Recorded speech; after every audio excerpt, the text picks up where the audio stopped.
blast furnace, open hearth, rolling mill, peripheral yard, workstation, flame mill, post, raw material post. ये जो मैंने अभी आपके नाम लिए हैं आपके सामने, ये स्टेशनों के नाम हैं। मतलब ये सच में रेलवे स्टेशनों के नाम हैं जहाँ पे रेलगाड़ियाँ रुकती हैं, यहाँ से जाती हैं।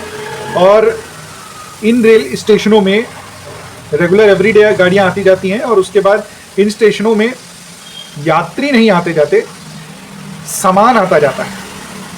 Blast furnace, work station, raw material post, according to their name, जो नाम है उससे संबंधित सामान, रॉ मटेरियल, फर्नेस के रिलेटेड, प्लम मिल जो भी है, वो इन स्टेशनों में गाड़ियों में लोड होते हैं सामान और उसके बाद आगे बढ़ते हैं, कंप्लीट आता है जो भी रहता है। तो ये टोटल 7 नाम मैंने जो आपके सामने लिए हैं, ये एक्चुअल में स्टेशंस के नाम हैं। और ये स्टेशन एक प्लांट के अंदर है, जिसके अंदर एक प्लांट के अंदर सुनिएगा, जिसके अंदर लगभग 400 किलोमीटर की रेलवे लाइन है। अब आप समझ लीजिए कि वो प्लांट कितना बड़ा होगा जिसके अंदर 400 किलोमीटर की रेलवे लाइन डली है। वहाँ पे रेलवे की पूरी एक्टिविटीज़ होती हैं। 400 किलोमीटर रेलवे लाइन ट्रैवल करने के लिए कितना बड़ा इंफ्रास्ट्रक्चर लगता होगा, क्या क्या होता होगा। मैं भिलाई स्टील प्लांट की बात कर रहा हूँ, जो कि छत्तीसगढ़ में है, सबसे पुराना स्टील प्लांट है।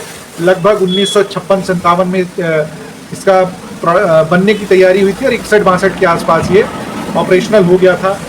ऐसा बताया जाता है कि रशियन गवर्नमेंट भी इसमें सपोर्ट की थी, जवाहरलाल नेहरू जी के टाइम में इसका पूरा फाउंडेशन हुआ था और एट दैट टाइम से चल रहा है। और इतना बड़ा है कि अंदर इसमें सारा कामकाज करने के लिए रेलवे की ज़रूरत पड़ती है।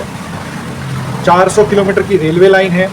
अगर मैं बात करूं बोगियों की, जो वैगन कहलाते हैं, 700-750 के आसपास का रिपोर्टेड वैगन्स है अंदर।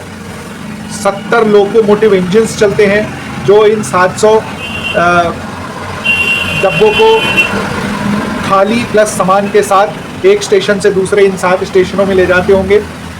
और इनका खुद का वर्कशॉप है, इन हाउस ट्रेंड कर्मचारी हैं जिनका टाइम पे ट्रेनिंग वगैरह भी होती रहती है रेलवे से। कई बार ऐसा भी होता है कि भाई कुछ ज़्यादा खराबी हो गई तो रेलवे की वर्कशॉप में भी इंजन्स और ये सब जाते हैं बनने के लिए, मेंटेनेंस के लिए। तो ओवरऑल इतना तामझाम है इस भिलाई स्टील प्लांट में। एक और भिलाई स्टील प्लांट की एक्सपर्टीज़ है कि ये सबसे लंबी रेल की पटरी बनाने का इसी के पास अचीवमेंट है। 260 मीटर तक की लंबी पटरी ये बना लेते हैं और बेस्ट पटरी बनाते हैं पूरे वर्ल्ड में। मैं सिर्फ इंडिया की बात नहीं कर रहा, पूरे वर्ल्ड में बात कर रहा हूँ।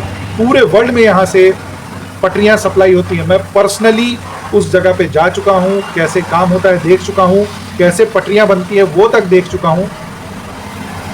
पूरे वर्ल्ड में यहाँ से पटरियाँ सप्लाई होती हैं। इतना अच्छा क्वालिटी माना जाता है भिलाई स्टील प्लांट की रेल की पटरियों का। एक पिछले 2-3 साल में एक और यहाँ पे नया चीज़ हुआ है, उसको बोलेंगे मैरी गो राउंड सर्विस।